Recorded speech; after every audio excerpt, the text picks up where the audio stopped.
we need to talk. No, wait, I want to talk about a film that might have escaped your attention, or you don't even know it exists, or you are wondering what it is good for. But before I tell you more about this film, check this out.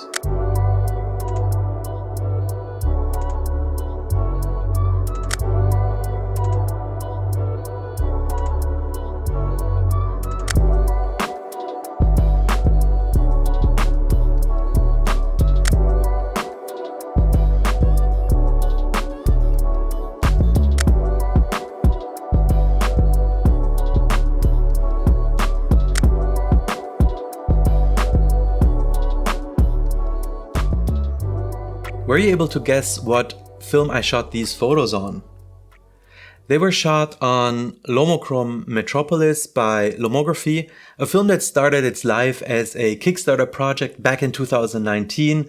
I backed the project, but there was a confusion with my order, so I received my film a little bit late. By the time I received my rolls, most YouTubers who got the film in time or were sent review rolls before the film was launched already posted their first impression videos or reviews.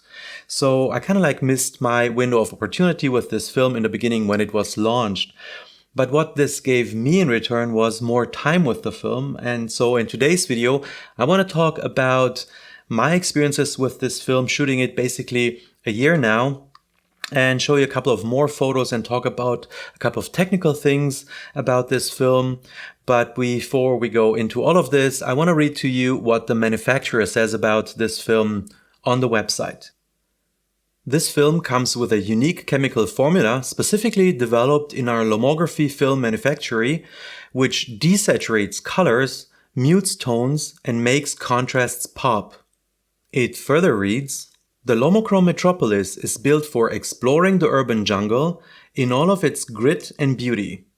Search for rays of color in a sea of black skyscrapers. Frame your subject as they trudge the streets of ghost towns, and disappear down sparsely lit subway entrances and capture portraits unlike anything else." And the website shows you photos like these. They are beautiful, and as I just read to you, the marketing material suggests to take this film and go out on a hunt in the urban jungle. Which is exactly what I did with the first roll of LomoChrome Metropolis that I unpacked and put into my cameras. I went out on a hunt into the urban jungle, tried to find all these concrete scenes with plants in front of concretes, graffiti, and so on and so forth. But it was not until I dared to take this film out into nature that it truly revealed itself to me and showed its amazingness and versatility. This is when I realized this film is way more than just a fun little artsy looking film that I can use only in very narrow or specific situations. Another interesting fact about this film, and it says it here on the box in the lower right corner, is that you can rate it on ISO 100 to 400. So you as a photographer can choose or it's made that you can choose between ISO 100 and 400, and these different ISO values give you different looks, which we will learn a little bit more about later. But now let's start to look into the aspects that I want to talk about in this video, that I realized or want to talk about this film in today's video. The sharpness of this film is very good. Is this the sharpest film I've ever shot at ISO 400? No, for sure not. But for films in the range of ISO 400, I would say this has a very good sharpness, and it has a sharpness, and this is maybe the most important thing for me, at least with this film. It is a sharpness that supports the look. And this is what actually counts for films that are a little bit more artsy or different, right? So it is not hunting for being the sharpest film. It uses its sharpness and the grain to support its looks. So therefore, I would say the sharpness is spot on. The grain is also very good for an ISO 400 film. And as you can see in the example here, it is right where you would expect it for such a film. And in combination with what I was saying earlier about sharpness, I would say the grain also helps to carry the look of this film, which again is amazing. Nothing special to say with regards to development. It's very easy to handle in a dark bag. The material feels very well, so no problems whatsoever if you want to try to develop this film with your C41 kit at home. The scanning side of this film is a little bit more interesting or challenging since most software, or especially the software I'm using to scan, which is Silverfast, doesn't have a ready-made profile for this film. So I had to calibrate my own or tune my own look for this film, which was a lot of fun. And what it gives you is a lot of like room for interpretation, right? It's the same thing when you take this film to the darkroom.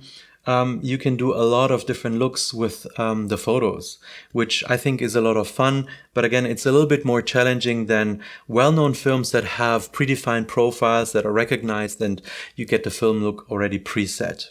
When it comes to the material, at least with the chemicals that I used for development, the film dried very flat, so the handling is no problem whatsoever. So there's no bending, or I didn't see any bending. Last but not least, the ISO range. As I mentioned earlier, the manufacturer says you can shoot this film between ISO 100 and 400. I personally started at ISO 400, and this is when I was able to recreate this grungy, contrasty look with a pop. I liked it a lot. I then shot 2 rolls at ISO 200. I personally thought that those photos looked a little bit more washed out, a little bit too clean, although obviously the colors are not lifelike. But I think they didn't support, for me at least, the character of the film, or the character as portrayed by the manufacturer. In the end, I never tried ISO 100 because I saw already the tendency at 200 where this would go. And so I skipped ISO 100 myself. Maybe I will try ISO 100 later with another roll, but so far I haven't shot 100. Again, I think we can see in which direction the tendency goes. If you're looking for this more washed out, soft look, obviously try out or shoot it at 200 or 100. But if you want that grungy, contrasty look, I think, at least for me, it worked best when I shot it at ISO 400, and this is what I will probably keep doing on a regular basis with this film. Overall, I think this is a very versatile film. Again, don't be afraid to leave the urban jungle, to take it into nature or go to different places and try out things with it. I think the film screams for experiments or experimental things. Obviously, the film is in this kind of like corner. It doesn't try to capture the scenes with lifelike colors, like maybe standard color negative films try to do at least.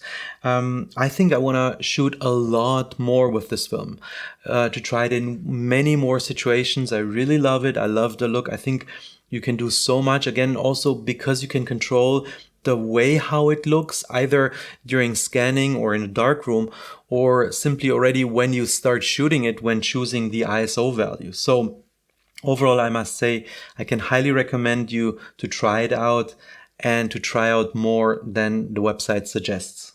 From a look and feel, what I think works well is concrete and greens, or greens and reds. I think this film accentuates these colors and the combination of them very, very well. What doesn't work so well with this film is if you have scenes that have almost no contrast and no color, because this film screams for those colors that it wants to put kind of like, or highlight.